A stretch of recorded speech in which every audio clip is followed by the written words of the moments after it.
There are so many animals that have never seen a vet until they go through our program, and then the veterinarian contacts us and says they need a tooth removed or their eyes infected, and we cover those costs when the people cannot do that as well. So 1,340 animals were altered between shelter and the community in 2025. Above and beyond care is also under this for shelter animals. Our goal is to have the best start for these animals in our care when they go into a home, so that they and the owners have the best chance of staying together. Our intervention program helps pet owners with behavioral, acute, and chronic medical issues.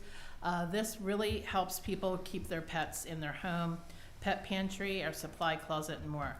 And this is where the 15% reduction in owner surrenders comes in.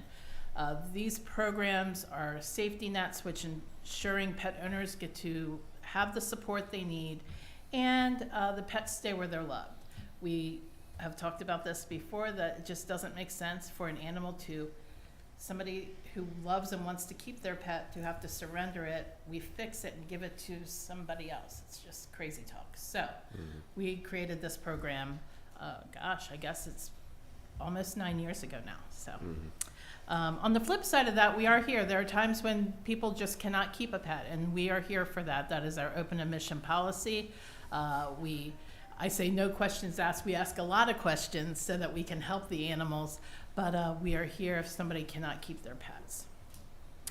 And there's a cost to all of this above and beyond care. So the services I spoke of here are all fully funded by donations and grants. The 1,300 spay neuters, the 10 tons of pet food, the amputations of the leg, the upper respiratory treatment, all comes from donations and grants and community support. This year, for the 14th year, we received a grant from the Maryland Department of Agriculture. It is $51,000. Sorry, I didn't write that down, but $51,000 we received for the spay and neuter of dogs and cats for owners of Talbot and Dorchester counties. We were also the recipient of September's Women Who Care Talbot County donation, which was very generous and helped with these costs. Funds raised in our Unleashed team, holiday event, all of those things, and our generous donations for the people we have people who donate $10 a month, and that makes a difference to us. And this is how we fund all of these things, which help us keep the cost on the animal control side, which is why I'm here talking to you, of course, down and under control. And also these funds pay for a major portion of our staffing and, just keeping the lights on. So on to something exciting after I gave you all the numbers. I'm sure everybody has heard that we have, after years of talking about it, we are in the first stages of designing our new shelter. We're calling it our Animal Welfare Center because it's much more than an animal shelter. We've hired local firm Becker Morgan Group, and they are working with Shelter Architects Unleashed, who are out of North Carolina, who specialize specifically in vet hospitals and animal shelters, along with Lane Engineering, and we're in the very beginning stages of these things, which I'm going to be honest, it's all over my head. It's amazing, the things that we have to decide. I'm already mind blown, and I'm thankful for our amazing team. The goal of this facility is really a community welfare center. It's not our shelter, it's the community's shelter. State-of-the-art building for the mental and physical well-being of animals, the staff, and our guests. More natural living space, natural light for animals with more areas for the public to engage with pets, a medical suite, and community space. We will be keeping you in the loop as we move forward with this project. Along with all these fun things, we are rebranding after over 20 years with the same logo. Starting in February, this will be our new logo, which you actually can tell it's dogs and cats. And we have a new website dropping this winter also, so we're very excited about that. And last but not least, our partnerships with the community. We would be nothing without our community partnerships, from the county on down to the mom and pop businesses. These partnerships make a difference whether they are sponsoring one of our events or they are inviting us out to bring pets for an adoption day so that we can get out in the community. I still find it amazing that people don't know we have a Humane Society. I hear it sometimes, oh, we have a Humane Society, or where are you located? And I'm thinking, oh my gosh, what more can I do to get people to know where we are? So last year, our staff and volunteers averaged 1.5 visits per week out in the community. And our goal is to raise that this year. Our commitment to humane education continues, our work with the local schools and Chesapeake College. And finally, I want to say it's a new year, so people who might want to start volunteering, we're always looking for volunteers. And Unleashed, which you hear about every year, starts on January 24th if people would like to start walking and running with us. And visit our website. We have a very exciting list of events coming up, and we're always looking for other ways to engage the community. So thank you very much for the time to share with you all the fun things and not so fun things that we do with each other. So. Well, thank you, Patty. Thank you. I always enjoy when you come in to give us the statistics, though. I mean, it's very informative and lets us be able to share with the community, too, people we may interact in regards to the Humane Society. But congrats again on the Women Who Care grant. Yeah, that was amazing. Enjoyed your update last night. And keep doing the great work. I don't know if I can run this year because I had foot surgery, but keep doing the amazing work. Thank you. I'm eternally grateful for all that you do for the community, because I adopted a little puppy. Well, she wasn't a puppy, she was a year old, and she's the joy of my life, and she's such a sweetie. And if it hadn't been for the way that you run that and a volunteer who alerted me to her, I wouldn't be as happy as I am today with her. So Okay. thank you so much for all you do. It's just great. Thank you. Well, my family has adopted in the past, and our next visit for that purpose may not be too far in the offing. We'll see. One question, of course, you deal mostly with dogs and cats. Curious about how much you deal with more exotic We animals. get probably about 10% of the animals that come in are small mammals or exotics. Last year we had some snakes. I am not a fan. I have had lizards and reptiles. Of course, I have a giant tortoise. Many know I have a 125-pound tortoise at home. But things without legs, for some reason, not my fan. But we do get them. We had tarantulas last year. We do see a lot of rabbits and guinea pigs. But we do get about 10% of the animals that come into us are small mammals, reptiles, exotics. So. Thank you. Pete, you starting a new hobby?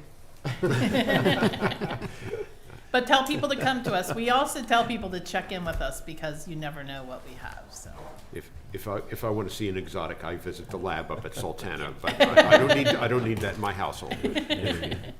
No, Patty, I'll just continue the thanks down the line here. Like I said, we've had two adoptees ourselves. They've been blessings to have ourselves. And I mean, let's go back to 2 presentations ago of National Mentoring. Month. Pets need mentors too, right? yeah, Let's kind of tie those 2 together. And you're asking for volunteers, like I said. Let's get the word out for you, and anyone looking to to give back in the community to you guys. You guys are Definitely. your door's open, right? we've definitely had mentees and mentors come as we're part of their routine. Love it. So it's fun. Yeah. Love it. Well, Patty, thank you.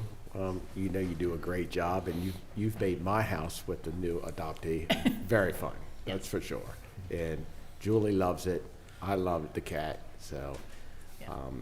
you do a great job out there. We really appreciate you trying to do the best you can to put all these animals in a home. That means a lot to the community too, and we appreciate everything you do for this community. We have a great team, I Yeah. have to say. Without them, I would be nothing. So that's staff and right, volunteers. Right. We're very And lucky.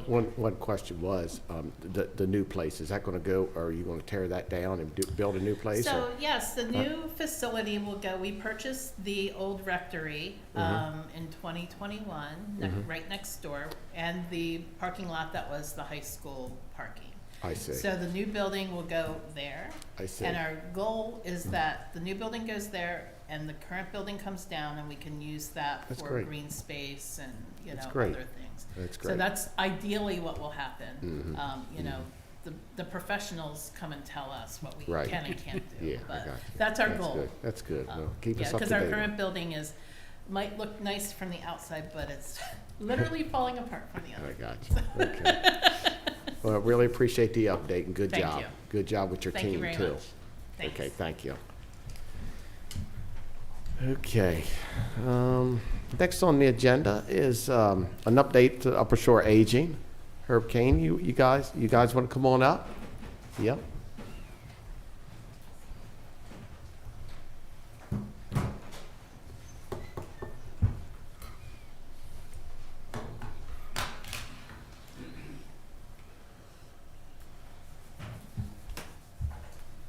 Technology. Yep.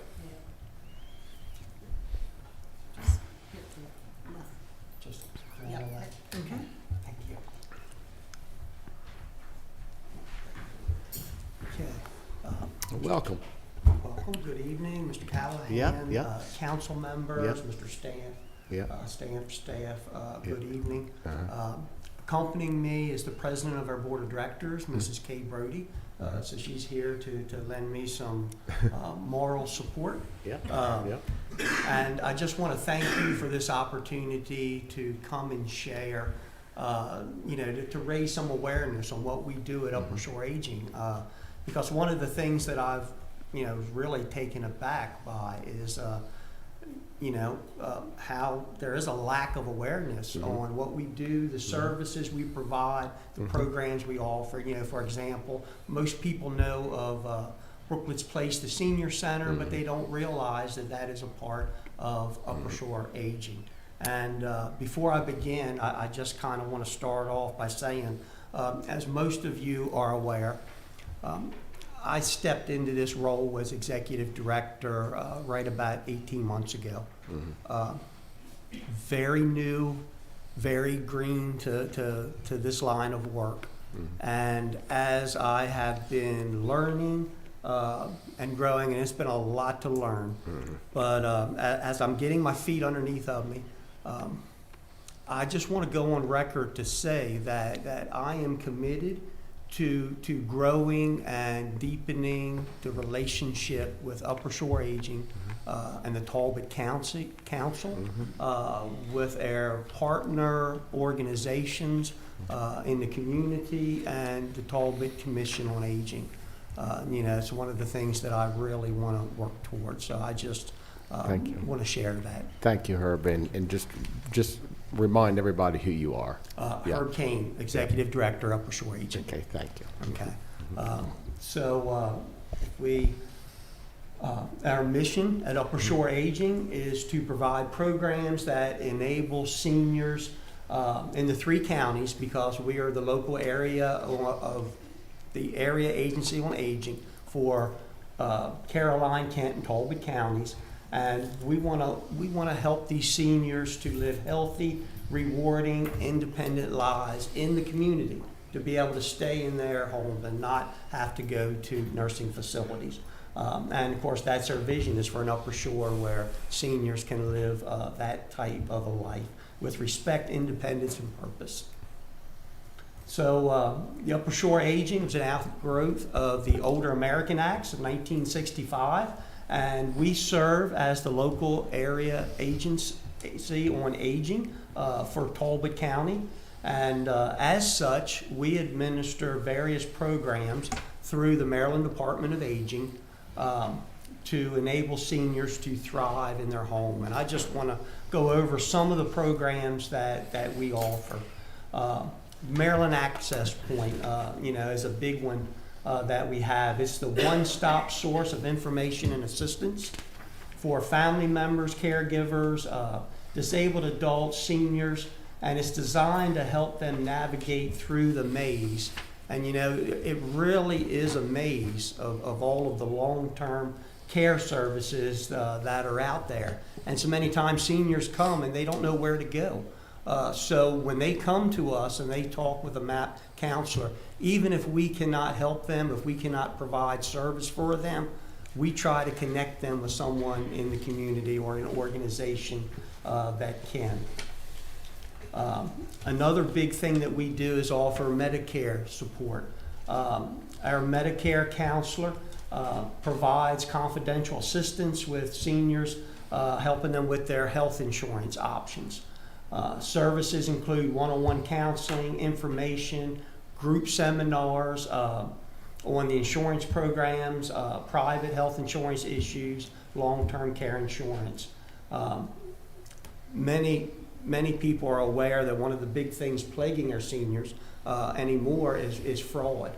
And one of our programs, the Senior Medicare Patrol, that's what it's about, is helping the beneficiaries and families and caregivers to recognize and prevent these attempts of fraud, and we help them through those processes. So in federal fiscal year 25, our Talbot-based MAP program staff and Medicare counselor, and she is located, she has an upstairs office at Brooklet's Place, the senior center. She assisted and provided information totaling 4,334 units of service. They're all different appointments, whether it's phone, online, in person, to 1,488 Talbot County residents. So that's how many people they connected with in the course of a year.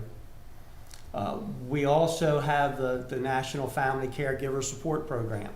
And that's information and assistance, counseling, and respite funds and support groups for caregivers out there. Because there's another big thing that's overlooked. So many of our seniors who are living in the home, they need family to take care of them. They have to take time off of work, various responsibilities, and we got to think about the caregivers. One of the things we offer is respite grants for the caregiver.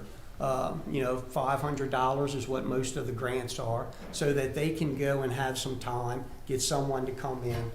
If it's a disabled parent to be with them, to give them a break. So last year we provided respite funds and assistance representing 2,800 units of service to 67 Talbot County residents, helping caregivers. Mary Seller, she's the one that runs the program. She's also runs our public guardianship program. It's something else that we do. Individuals 65 years and older who are deemed by a circuit court to lack the capacity to make responsible medical decisions, daily living decisions. As a last resort, the court will appoint someone, and it's technically on paper, it's me as the director of Upper Shore Aging, as the guardian of person. We can be guardian of person, we cannot be guardian of property for these people. And I asked Mary about her guardianship clients, and she told me that 2 of them are Talbot County residents that she's has appointed to us, that the court's appointed. Ombudsman program is another hugely important program that we offer.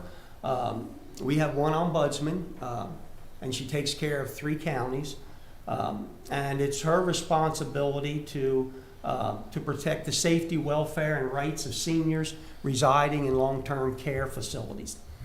And the ombudsman's required to respond to complaints in less than 24 hours, and in most of those cases for a complaint, that usually always requires a physical visit to the facility as well.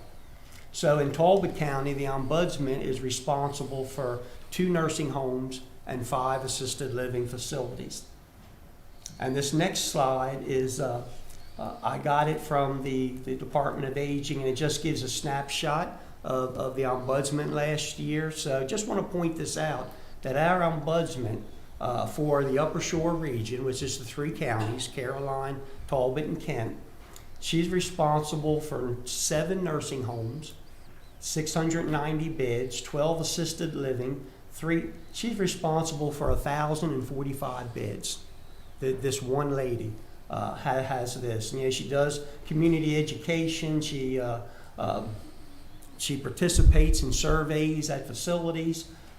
She tries to participate in resident councils. She does routine visits, and also she has to go to training. And so the complaints, you can kind of see from that graph that most of the complaints that come in are predominantly regarding admission, transfer, discharge, eviction, and the care that the residents receive. And then the rest of it split up 9% each between complaints concerning autonomy and choice and rights, dietary issues, and environment. You know, this is a program in our ombudsman. I really have some strong feelings toward her. I do my best to support her. She has a lot of burdens with, you know, going to these nursing homes and dealing with complaints. And to me, this is one of our big, important programs. I just really wanted to highlight that. Another program we offered is SALS, Senior Assisted Living Subsidy Program. And what this does, it helps low, moderate income seniors who are living in assisted living facilities to receive a subsidy that can help cover the cost. As we know, a lot of these assisted living facilities, it's $6,000 or $7,000 a month is what they charge for a person to stay there. So we were able to provide, with our funding, $1,000 a month for five residents last year. And 2 of those clients are in assisted living or in a assisted living facility located in Talbot County. 2 out of the 5. Most people know about our Meals on Wheels program, or home delivered meals. So this program, it operates out of Brooklet's Place. And so we deliver meals to homebound seniors. And each week our volunteers, and I just want to highlight that and give go on record again, a big thank you to all the volunteers who come out and help deliver these meals. You know, we do try to reimburse mileage for them, but other than that, they do this as volunteers. And they deliver 6 meals to each client, and they deliver 3 times a week on Mondays, Wednesdays, and on Fridays, 2 meals each day. And you know, the big thing I want to highlight with these volunteers, in some of these cases, this volunteer is the only real outside physical contact that this homebound senior really has with them. They build a relationship, the volunteer, and check in on them when they deliver their meals. Actually, Mrs. Brody here, she is a volunteer Meals on Wheels driver in Kent County. So she knows that very, very well.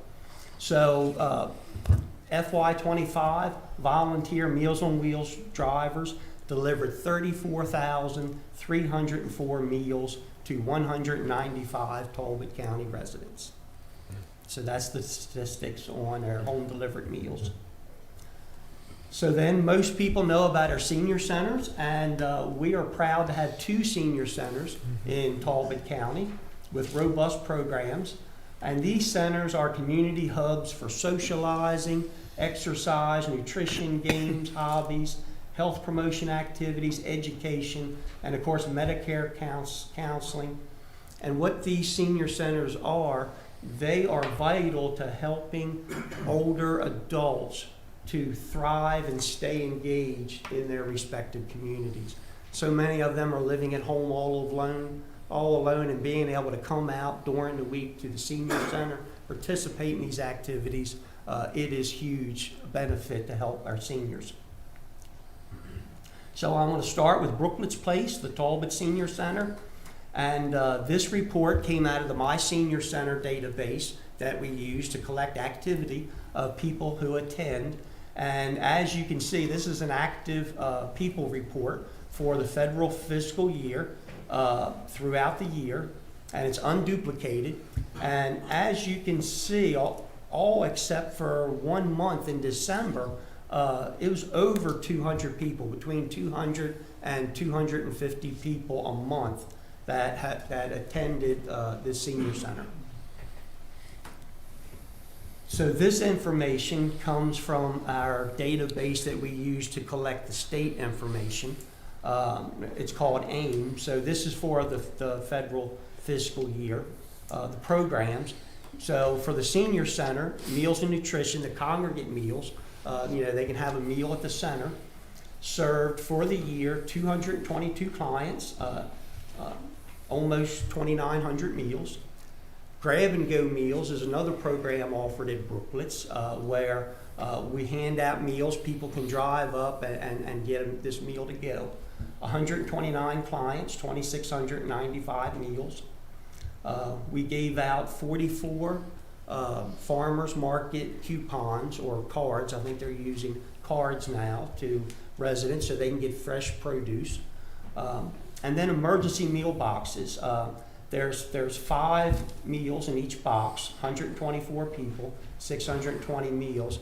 And what we do with them when we are expected to have inclement weather, what we try to do is have the Meals on Wheels volunteers deliver an emergency box to the clients. And also at the senior center, if we're expecting inclement weather, we'll send a box home with the clients there. So that way they have something for 5 days during inclement weather. That's what the emergency meal boxes are. And then nutritional programming, we do screens for the year, 522 clients, and these are all unduplicated numbers. Nutritional education, this is classes. 719 people, over 5,500 classes that they attended. So health promotion programming, we give out flu shots, blood pressure screenings, medication management, exercise classes, the 191 people, and the evidence-based classes also exercise. It's SAIL and whatnot, it's just a little different format. 97 people there, the units are the classes, and 520 people who attended just recreational events at the senior centers. 16,701 units of service. So Charlene gave me this list of classes. So the past two slides, you got the numbers of units of service, number of people. This kind of explains what classes are offered that these folks are attended, just so you can kind of see things that are often. Of course, the SAIL exercise class, Tai Chi, music, a lot of crafting classes, lunch and learn, blood pressure screenings, musical performances. I think there's some very faithful card groups and bridge groups and people that come out and they faithfully attend and socialize and play these games. So this is just a picture of an exercise class at Brooklets.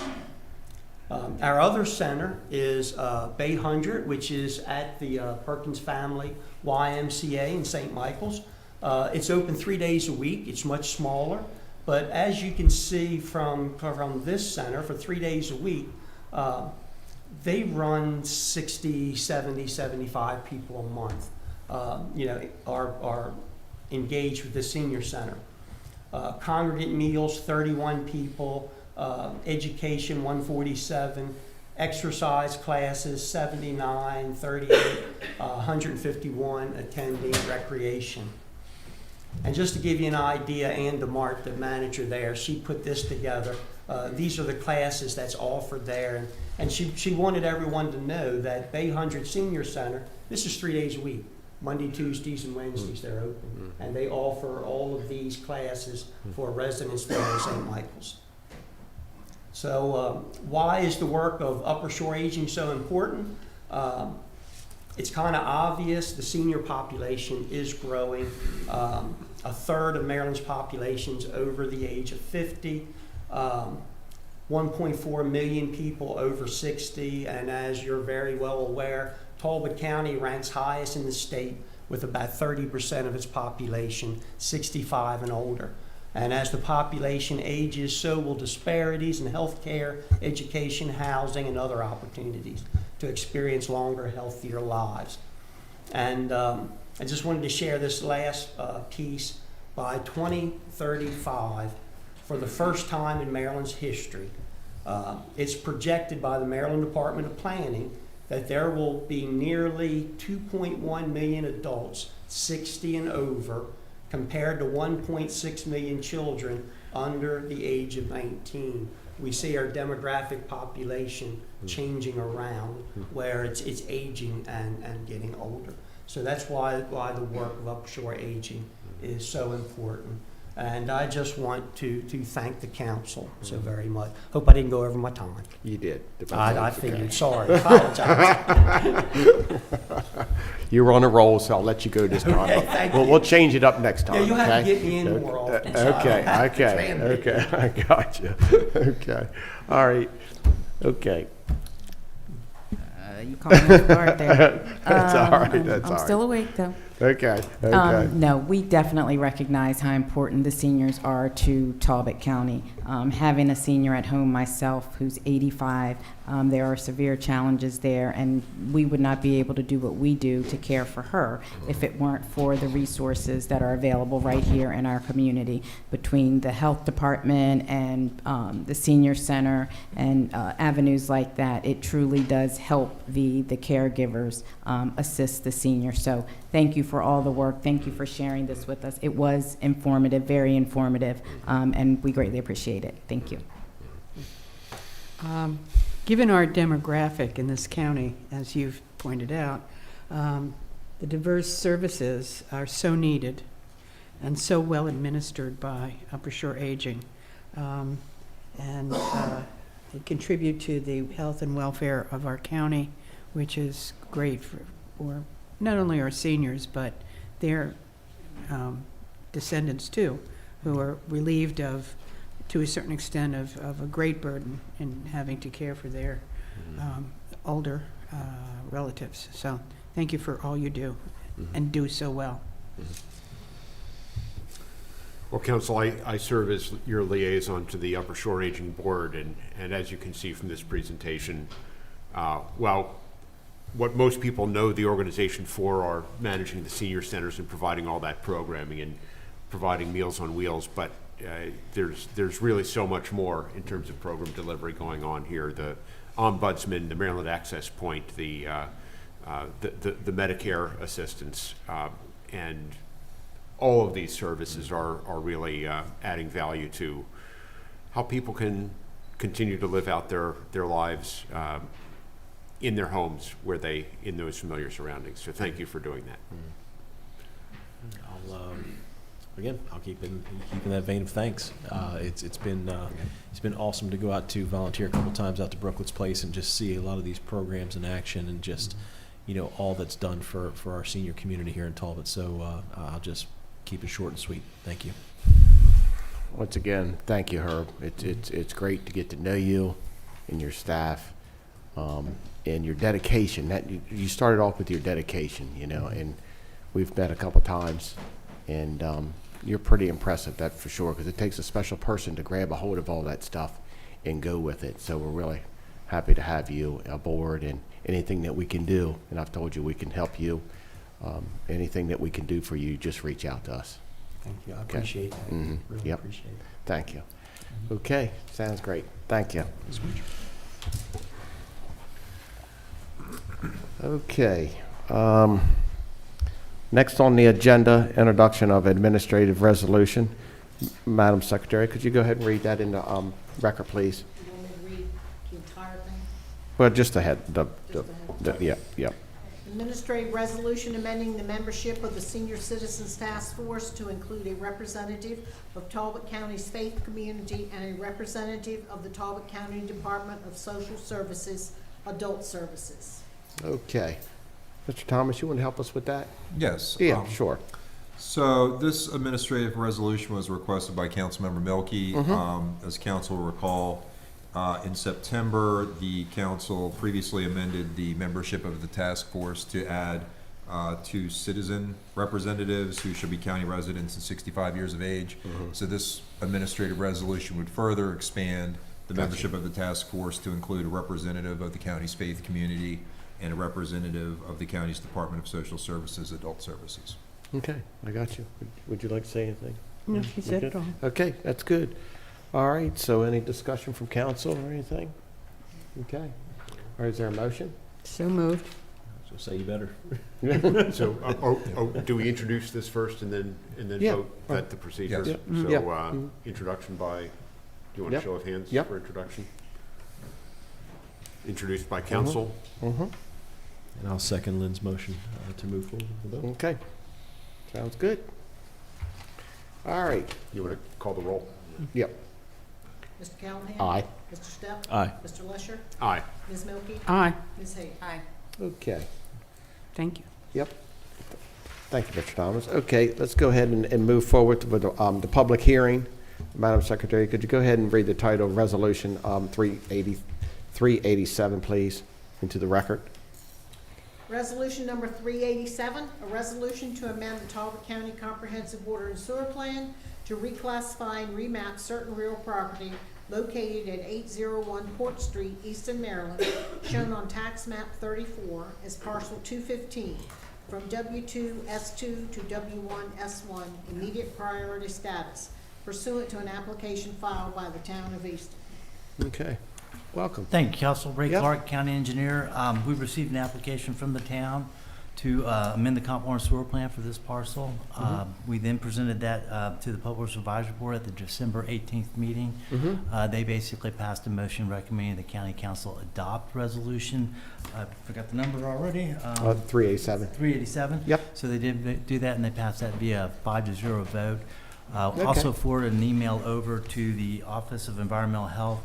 They did not have anything that shows that this is a failing septic system, but the Director of Environmental Health did note that they have various holding tanks in the area. So and they are they support sewer to the property. Okay, that's great. All right then. All right, okay, at this time, I'll go ahead and open it to the public hearing. Anybody, individuals want to speak, I'll give you 3 minutes, and if you're representing an organization, I'll give you 5 minutes. So I'll go ahead and open it to the public. Would anybody like to come up and speak on Resolution 387? Anybody would like to come up? Okay, then. I'll go ahead, Madam Secretary, we'll close the hearing. Go ahead. And go ahead and close the hearing. Okay. I have a question. Okay, I'll go ahead and close the hearing on 387 and for discussion. And my question, I think, for probably for planning staff, the exhibit, I believe that this is property is annexed into the town of Easton, but it's not completely clear from the exhibit. Is that in fact the case? Yes. It is. Thank you. Okay. Okay, any other questions? Okay. Madam Secretary, am I right, but this is eligible for voting tonight? Yes. Okay. Any other discussion, council? Okay. Madam Secretary, could you call the vote? Mr. Callahan? Aye. Mr. Step? Aye. Mr. Lesher? Aye. Ms. Milky? Aye. Ms. Hayes? Aye. Okay.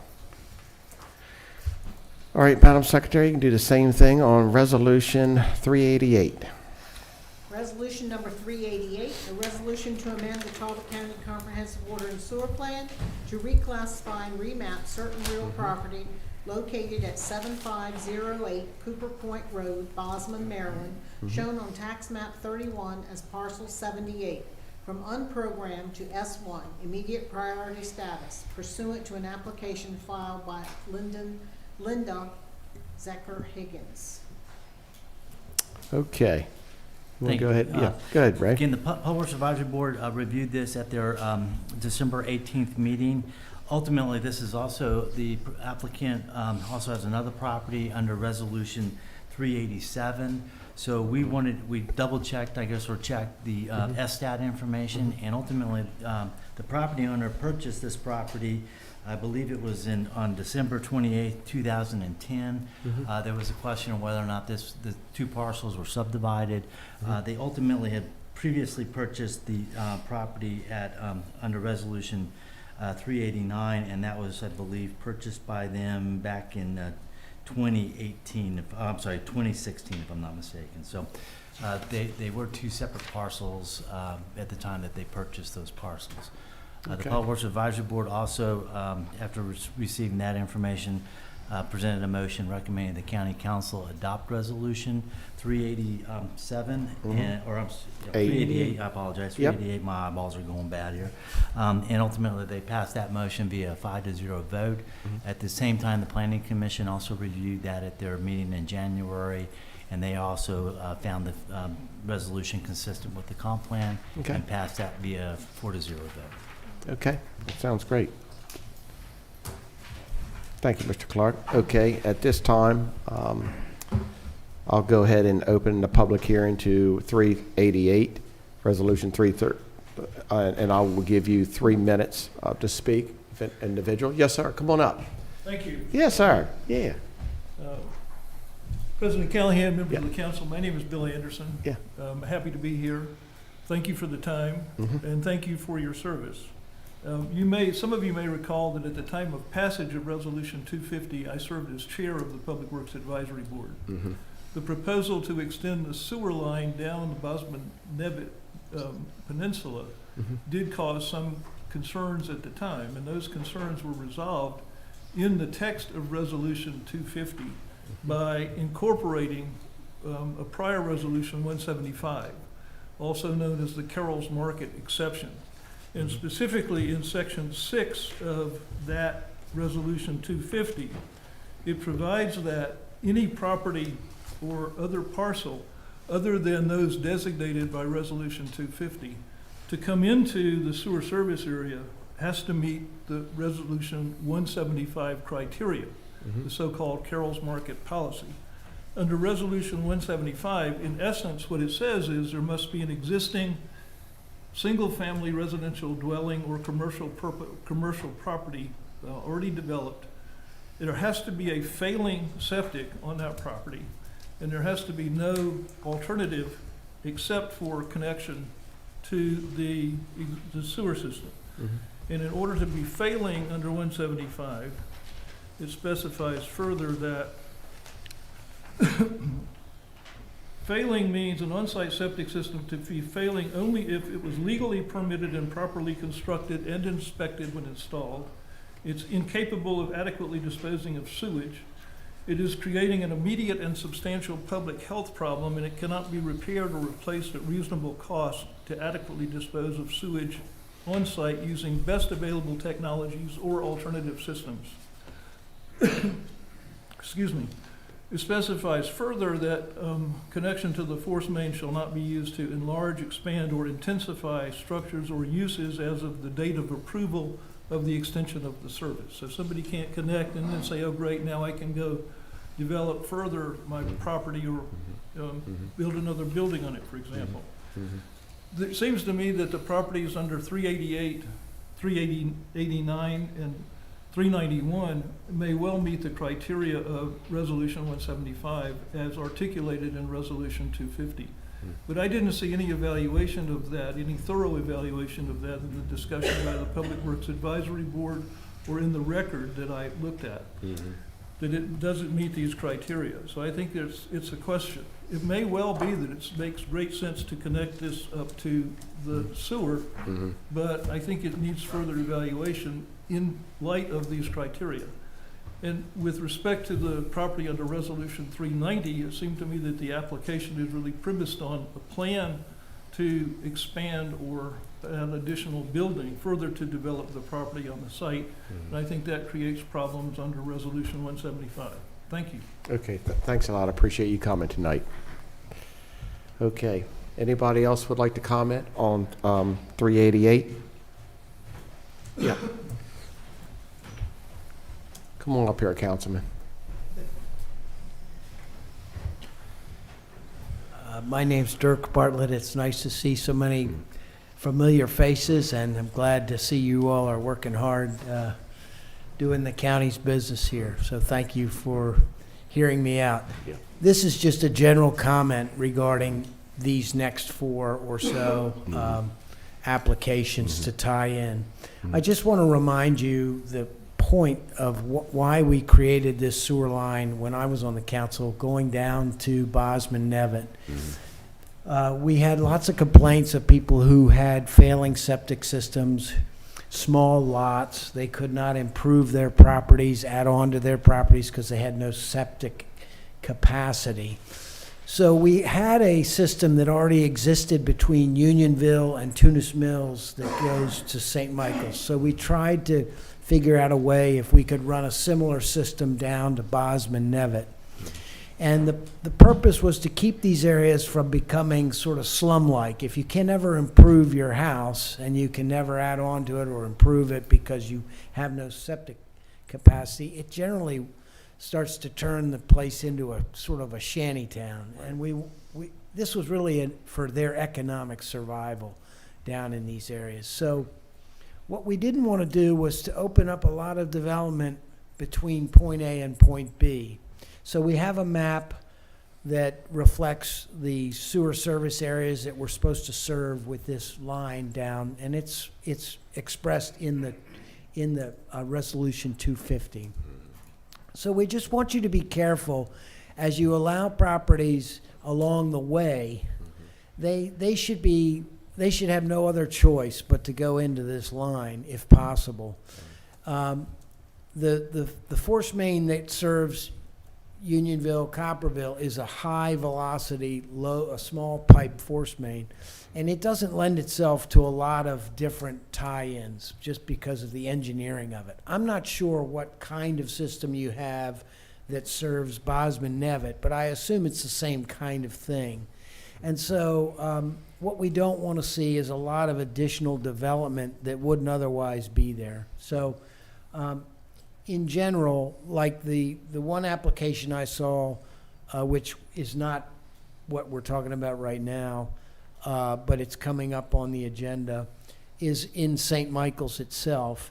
And they're saying if I can eliminate my septic system, then I can improve this property and I can add more uses to it or what have you. That's not what we were trying to do. So just keep that in mind as you look at these, and I appreciate your time, and I appreciate all you do for the county. Okay. I appreciate you bringing that to our attention. Thank you. I really do. Any other questions? Anybody else want to come up here? Hey, Ray, can you do me a favor and come up here? Sure. Yes. Could you try to shed light a little bit and a little bit of comfort level that we've got things in place? Yeah, yes. Ultimately, I think on December 15th, I did email Brendan Green with the Director of Environmental Health. Yep. He did email me back on December 8th, I think it was December 22nd. And he noted that basically the parcels that we have in resolutions 387 to resolution 391 are penetrating the groundwater. Okay. Ultimately, he found that he did send me an email that I guess noted that under this resolution 387 that the groundwater, from what they found back in, I believe it was, let me find it here, can't really find it on that one, but I think on the 388 they've said that the groundwater was about 36 inches below the ground surface. I got you. So at the same time, the resolutions as drafted are for one EDU, one equivalent dwelling unit. We do go between, if you look at the sewer service map, we serve one area, and then we run by a bunch of houses, which these are two of the houses, and then we pick up another couple of houses that are on the peninsula down below. I do know that with the Public Works Advisory Board, we have reviewed this situation, and ultimately in that review, one of the things that we've also talked with MDE on this, is trying to determine, how to basically move forward. We are receiving a lot of applications, as the council's aware, for connection to sewer service in this area. And so one of the thoughts was to look at, basically lots that are 20 acres or less. Again, looking at on a one EDU per basis scenario, one connection for each property. And then ultimately, I think the game plan or the thought is to make sure that there's an environmental need for that. Sure. And I think in talking with MDE, if you're penetrating the groundwater, they believe that is an environmental need that sewer is should be extended. Okay.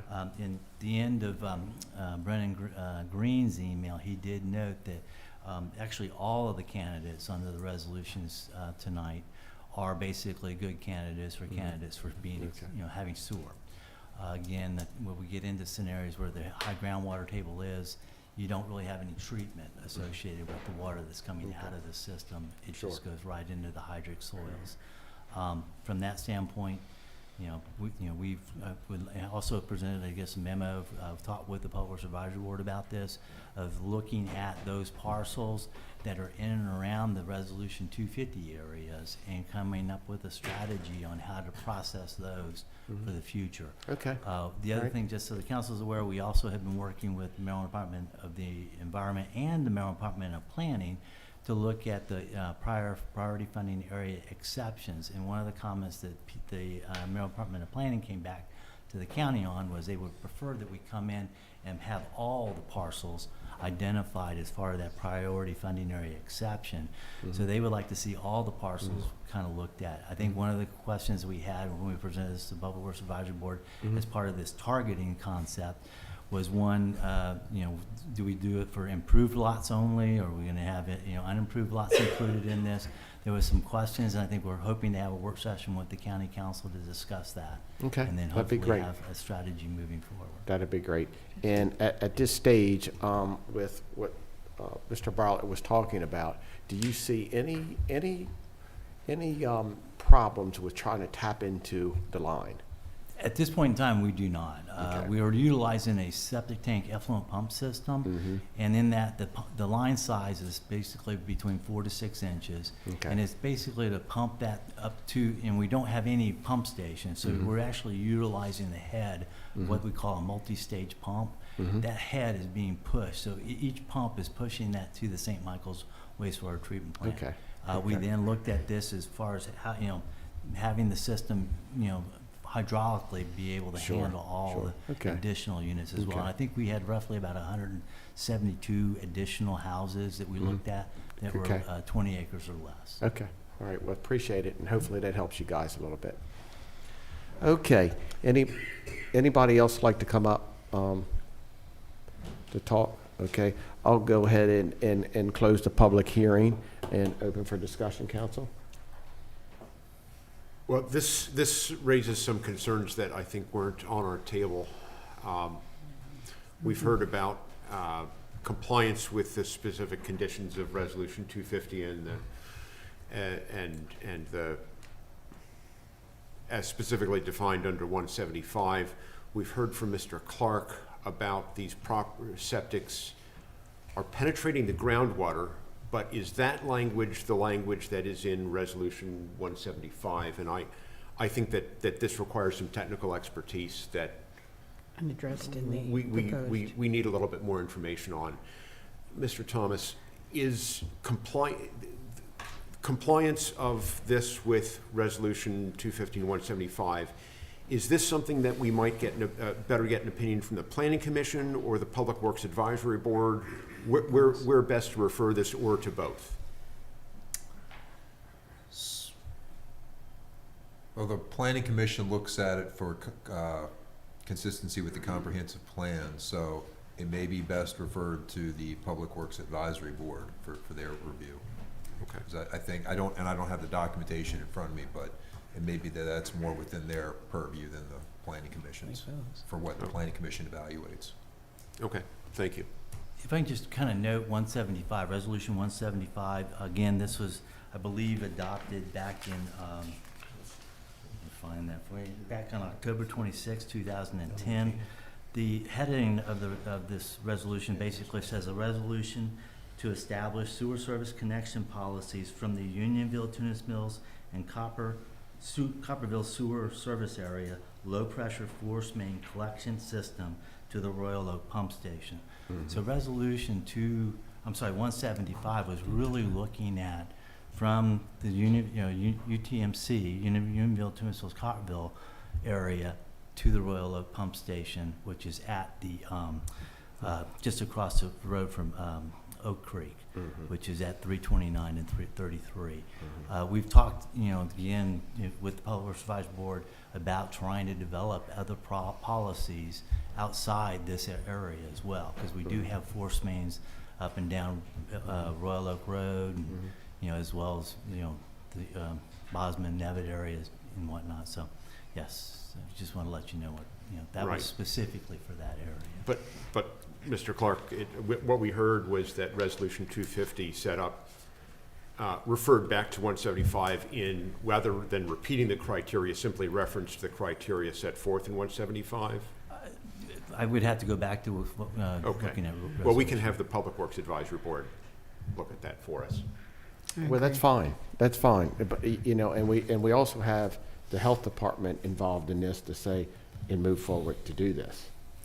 But that's but not they in do- our packet, though.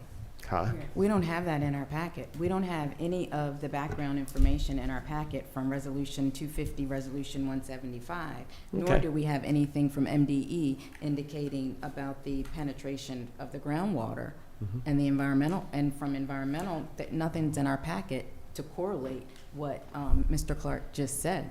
I mean, so for that reason alone, and in light of what has come forth in the public hearing, I think that we need more information. Yeah. Because that background information is critical for us making a decision. We need all tied background information in order to make a decision like that, and we get it from a former council member and a former Public Works Advisory Board member in public comments. Well, I was, you know, I agree to disagree in the sense of, Mr. Clark is explaining to us from Public Works and the Planning Commission and the Health Department is all green like this. And But they we did don't their, have and it. they, But well, they didn't address he's the telling problem. us. We don't have it in our packets. I understand The that. information, normally we have the letters, I mean, we would have the information in our packet so that we can review it and read it. And we don't have any So, information I that they think- reviewed It's it. also not, it's also not recited in the Don't resolution. don't we have the remarks of the Planning Commission in our packet that you can review?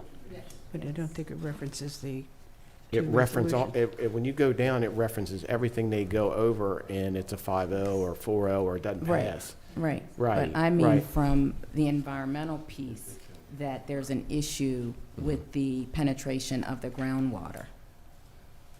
Well, Ray, could you help us out to get Yeah, what the health department is saying, that there's groundwater we penetration, and yes. and have that paperwork for I us? can, I've got the email, I can forward that email over to Yeah. the county manager's office. Yeah, so that's they have fine, that, so- but okay, we will do that, but we do have the information from the Planning Commission and Public. Public Works Advisory Board, the email that Mhm. Mr. Clark is referencing, Mhm. the Department of Environmental Health Council. If you click in Granicus on item 9, public hearings, and it is available for the public to review Right, as well. If you right. click on that, you'll see Mhm. the 3 attachments come Mhm. right up. But back to your Right. concern, Councilmember Haight, about having context on 250, that is not in there. But you do have the recommendations from the Public Works Advisory Board, the Planning Commission, and the comments from Environmental Health. Mhm. Okay.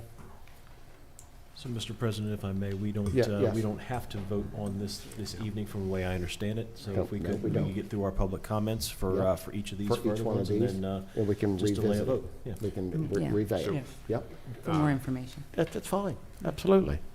So I'll, Thank you, Ray. Motion? I'll move this to the table Okay. to allow us to refer to the Public Works Advisory Board for, and gather the further requested information. Yep. Second. Okay, we got a motion second. Madam Secretary, could you call the vote? Mr. Callahan? Aye. Mr. Step? Aye. Mr. Lusher? Aye. Ms. Milky? Aye. Ms. Haight? Aye. Okay. For purposes of this, do we want to go ahead, can we go ahead and do the next 2 resolutions and just, or do we want to go through each one of them? Well, All the Because- ones referring to Copper Point Road come under that. I mean, so do you want to conduct public hearings on these now, or do you just simply want to leave the record open and continue the public hearing when it comes back to us? well, I think what we probably should do is, right now, we don't have the full information about it Right. on both of them, so I think we just go ahead and push the whole thing to, Public hearings were. Advertised. Advertised. So we should hold the public hearing. okay, okay. Okay, all right, let's do that then. Okay, so we'll go ahead, Madam Secretary, could you read the resolution 389, please? Resolution number 389, a resolution to amend the Talbot County Comprehensive Water and Sewer Plan to reclassify and remap certain real property located at 7510 Cooper Point Road, Bosman, Maryland, shown on tax map 31 as parcel 65, from unprogrammed to S1, immediate priority status pursuant to an application filed by Linda Zecker-Higgins. Okay, thank you, Madam Secretary. So this time I'll go ahead and open the public hearing. Give you 3 minutes. If somebody wants to come up here. Yes, sir, come on up. Ditto.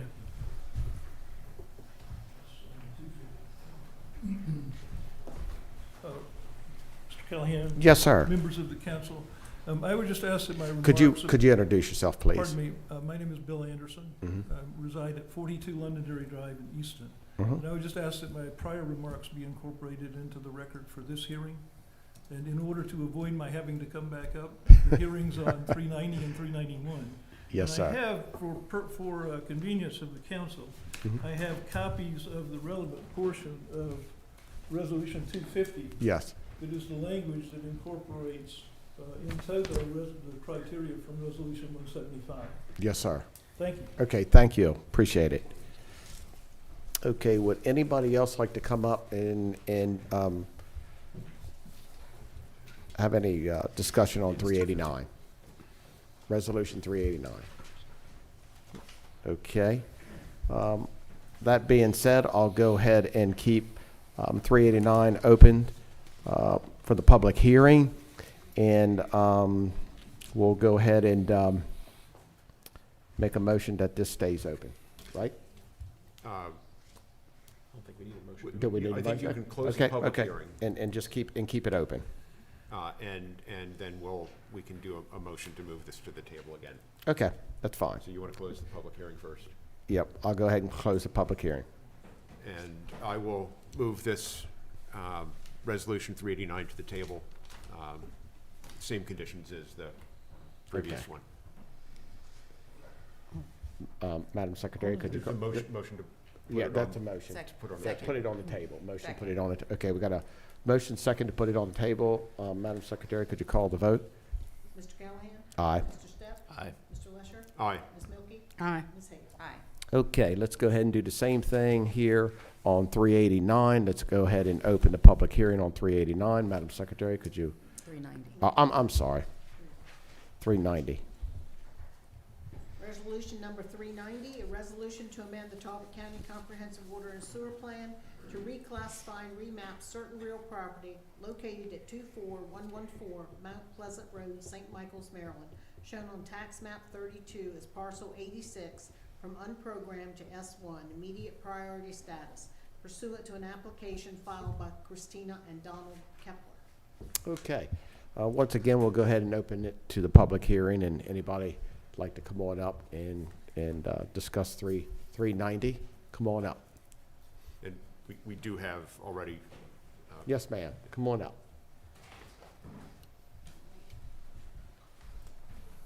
How are you?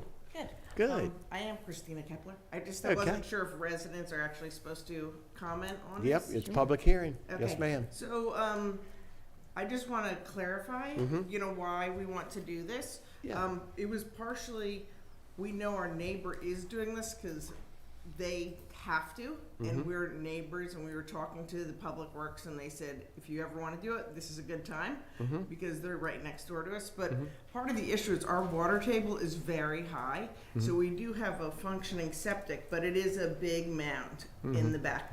And it's not that, our property's only an acre and a little bit, it's not huge, so there's no plan on building additional properties. It's more preventative. We're concerned because the water table is very high, and when it rains a lot, you can feel the water, and we Right. don't want to, we also have wetlands in the back, so we're concerned about the water in the, that, and just future problems because the water table is so high where our house is. Yes, ma'am. So that's really why. So I Okay. just want to clarify, that's really, this is the house my husband and I plan to retire in, and so we just want to make sure it's functioning Mhm. when we're Yeah, ready I- to do that. I got So, you.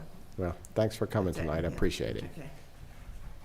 Okay, anybody else like to speak on 390? Okay, so I'll go ahead and keep the public hearing open. Okay. You're going to keep it open? Hold on. You've been closing the other ones. Oh, Yeah. We can close the public hearing, but then make a motion to table. yeah, the, that's what I meant, yeah, resolution. right. I want to close the public Refer to hearing, Public Works. and we'll go ahead and need a motion to table it. I will move this to the table and refer to the Public Works. Public Works Advisory Right. Board. Second. Okay, we got a motion second. Madam Secretary, could you call the vote? Mr. Callahan? Aye. Mr. Step? Aye. Mr. Lusher? Aye. Ms. Milky? Aye. Ms. Hayes? Aye. Okay, we got one more. We got 391. Resolution 391. Resolution number 391, a resolution to amend the Talbot County Comprehensive Water and Sewer Plan to reclassify and remap certain real property located at 7440 Cooper Point Road, Bosman, Maryland, shown on tax map 31 as parcel 326 from unprogrammed to S1, immediate priority status, pursuant to an application filed by Sharon and Dwayne Eckadall. Okay. Okay, at this time, I'll go ahead and open to the public hearing. Would anybody like to come up and talk about 391? Resolution 391. Okay, all right, at this time, I'll go ahead and close the public hearing. And is there a motion to go ahead and table this? I will move this to the table and refer to the Public Works Advisory Board. Okay. Second. Okay, we got a motion second. Madam Secretary, could you call the vote? Mr. Callahan? Aye. Mr. Step? Aye. Mr. Lesher? Aye. Ms. Milky? Aye. Ms. Hayes? Aye. Okay, all right. All right, now we're doing some good stuff now, clay stuff, okay?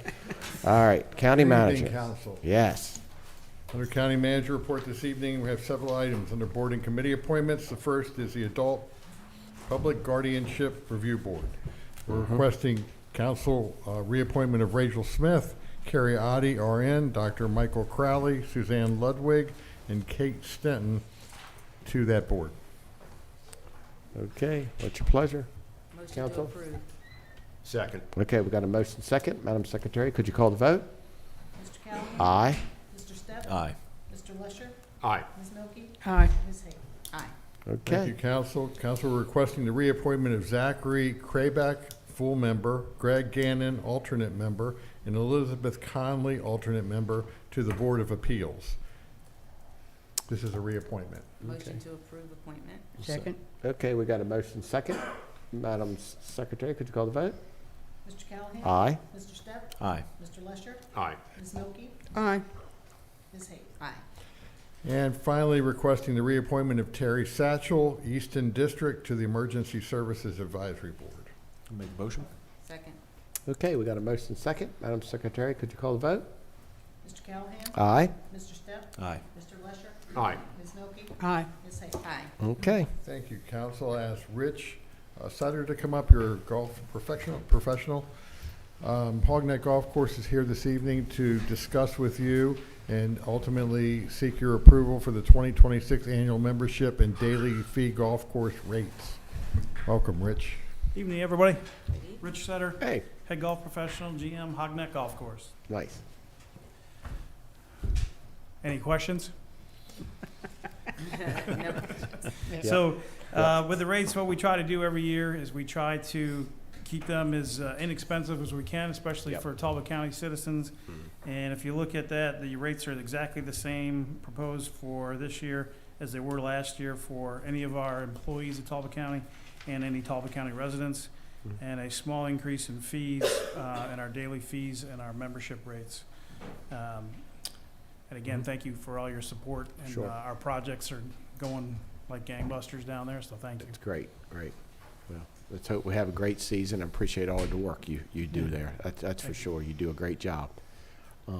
Okay, I just have one comment. So, Rich, I know you take great pride in your ties, and I have to say, sir, that I have You never want to seen. know 74 I have across? never seen a crossword puzzle tie. Love it. Kind of a word nerd. That is so spectacular. Word Well done, nerd. sir. Love that. okay. What's your pleasure, council? Motion to approve. Okay, Second. we got a motion second. Madam Secretary, could you call the vote? Mr. Callahan? Aye. Mr. Step? Aye. Mr. Lesher? Aye. Ms. Milky? Aye. Ms. Hayes? Aye. Okay, thank you, Rich. Thank Good you, job, everybody. good Have a job, great night. good job. Can council invite Brent Geib up? Brent is the facilities manager working for Brian Moore. And he's here this evening to request council's consideration to approve the purchase or replacement of an HVAC system at the Emergency Operations Center Roads Department on 605 Port Street. Good evening, Brent. Evening, Clyde. I'll help you out wherever you need. Sure. Evening, council. Hey, you did. Brett Gobb with Talbot County Facility Maintenance Assistant Manager. We were requesting to replace the HVAC system at the county roads, EOC room. It's at the end of its life expectancy. 15 years what we've got out of it. Starting to becoming a lot of problems with the unit. We want to get it replaced before we have a lot of downtime with it. So. Okay. That sounds So great. we did get appropriate quotes for the procurement, and we're asking council to award to Gannon, Gannon Refrigeration for $66,000. Correct. Okay. Any discussion, council? No. Okay. No discussion. So moved. Second. Okay. We got a motion second. Madam Secretary, could you call the vote? Mr. Callahan? Aye. Mr. Step? Aye. Mr. Lesher? Aye. Ms. Milky? Abstain. Aye. Ms. Hayes? Okay. Thank you. Brent, appreciate it. And finally, council, just in the form of an announcement, county offices, I want to announce county offices will be closed Monday, January 19th, 2026, in recognition of Martin Luther King Day. And that completes your county manager report for this evening. Thank you. Thank you. Thanks a lot. Appreciate it. Okay. Next is, we have a list of public comment? Nobody has signed up to speak. Nobody signed up? Okay. So, our friend over here, come on up. Come on up.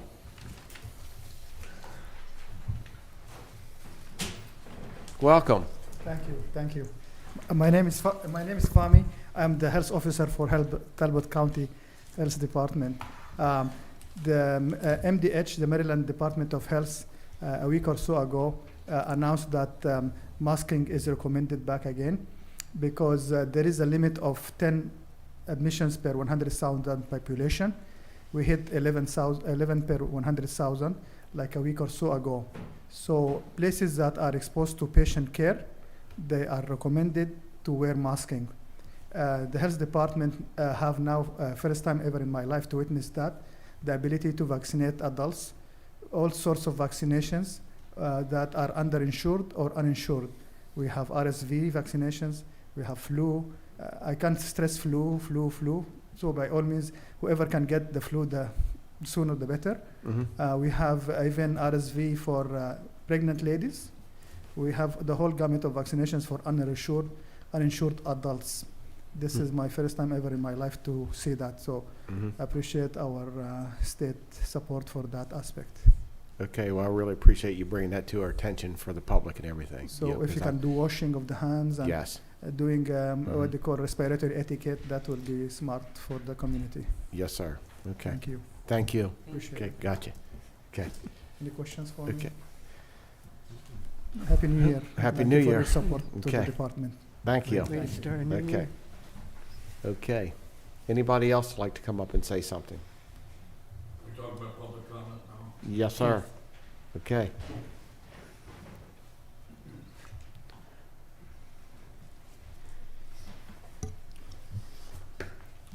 My name is Phil Riggin. I live at 29736 Sullivan Drive here in Easton. I want to talk about a couple of things that you discussed tonight. But before that, I want to share something with you that I think would interest all of you. Last night at the VFW here in Easton, that organization held an event in appreciation and in celebration of all the first responders here in the county. And I know that all of you have a special place in your heart for first responders, whether they be professional or volunteer. And both categories of responders were recognized last night. What it also says, in addition to that, is you have private organizations in this community who are willing to do this kind of thing. You obviously recognize lots of private organizations, lots of individuals for what they do, but there are other private organizations that are not only recognizing these first responders, but spending money in support of those same first responders. So I think that's something to consider as all of us move forward. I know you folks also struggle with these water sewer issues, and I recognize the difficulty in that, but you know, there are 9 other counties that border the Chesapeake Bay. And I really would doubt, and I haven't done any research, I would doubt that any of those counties are spending as much time on those kinds of issues as you are. But, you know, maybe so. I don't think so. I want to also quickly mention the senior task force. I'm a big supporter of that. You folks struggle with that issue and getting it going in August and September of last year. I do, as I remember, I think I remember correctly, there is a requirement to submit reports to the county council on a regular basis. So, and I assume those reports will be public? Okay, so Yes, I'm sir. looking forward to Yep. that, because I Yep. think it's an interesting organization and brings together lots of pieces that Yep. we're committed people here in the county are doing good things. Okay. I want to say that I know that you all are continue engaging in the community, and I know that 2 of you are in particular will be engaged in some events here in town, beginning with I believe, what is it, the Revolutionary War movie that Ken Burns just is putting out at this particular point. So, so that is, again, thank you for your continuing engagement. I guess that's all I had to say. I just wanted to offer my own perspective on some of these issues that you deal with and struggle with, and I want to thank you for your continuing dealing and struggling. Okay. Thank you, Mr. Thank Regan. you. I appreciate it. Yep. Okay. Anybody else like to come up and say a few words? Feel free to come up and say a few words. Yes, sir.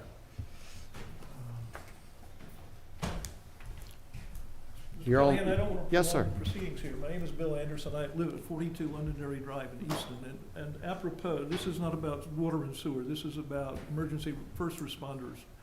And I wanted to let you know that the county lost a good friend last night with the passing of Mr. Bill Nielsen, a good friend of mine. His daughter called us this morning to say that he had passed away. I know he's done a lot of work with Mr. Stamp in a prior capacity. And we will miss him, and I think the county will miss him. And I just wanted to let you know. Yeah, I appreciate you telling us Thank that. you. Thanks a lot. Appreciate that. Yep. So, okay. Anybody else would like to come on up and say a few words? Okay, so let's go ahead and it'd be council comments. Mr. Stapp? I think I'm good tonight. You good tonight? Thank you, Okay. Callahan. All right. Mr. Lesher? Well, I just wanted to share that council has just received the 2025 annual report from our Police Accountability Board, for which I want to thank the chair. It is a thorough 36-page report and beautifully designed. Very readable. As Chairman Ettinger reports, there were only 27 use of force reports, and they found that in none of those cases did the response exceed the minimum necessary. We are fortunate indeed to have law enforcement agencies in Talbot County that are dedicated to community policing, that are effectively led, and that are accountable. In a rural jurisdiction like Talbot County, some have questioned why we need civilian oversight of our law enforcement agencies. In contrast, the report noted, the report noted the growing collaboration and comfort of those law enforcement agencies with this civilian oversight board, a trust that has been now in its third year of operation by its efficient operation. In fact, it turns out we had no trial boards this year because the deputies that had recommended a penalty of some sort simply accepted that. They didn't take it to trial board. So there is, I think, it is seen as a measured and appropriate response by this civilian board. In contrast, the report noted the impact of the presence of immigration and customs enforcement on segments of our local population. While our sworn officers are held to account, we're now witnessing a gap with immigrations and customs enforcement agents. In the past, federal officials were held accountable first by their own command and then by the Department of Justice. Those measures of accountability now seem to be falling short following recent actions in Minneapolis and elsewhere. We have a reasonable expectation that our officers will be held accountable for all their actions, particularly so when the use of force and the use of deadly force is exercised. And regrettably, the signs of poor screening, poor training, and poor discipline are all too apparent in these recent incidents. Okay, thank you, Mr. Lesher. It was mentioned, the recognition of first responders and volunteers. And we've now started the season of the annual banquets of the volunteer fire companies. We attended Cordova last weekend, and Friday will be Oxford. And it's a great time of the year where we not only recognize the volunteer companies for what they do, but we also give them some contributions. And it's just a wonderful thing to see how active this community is with volunteers, but we could use a lot more. So if you could encourage any, children that you have of appropriate age to get involved, that would be great, because we really need to preserve our volunteer fire companies. Good, well said. Yeah, just want to thank everyone for their public comments tonight, and wish everyone a happy new year and a wonderful, blessed rest of your week. Yep. That's all I And have. I'll just end it too. It's a great discussion tonight. I appreciate the public talk and the discussion. It was great. And Happy New Year to everybody. And Mr. Lesher, you want to go ahead and end the meeting for us?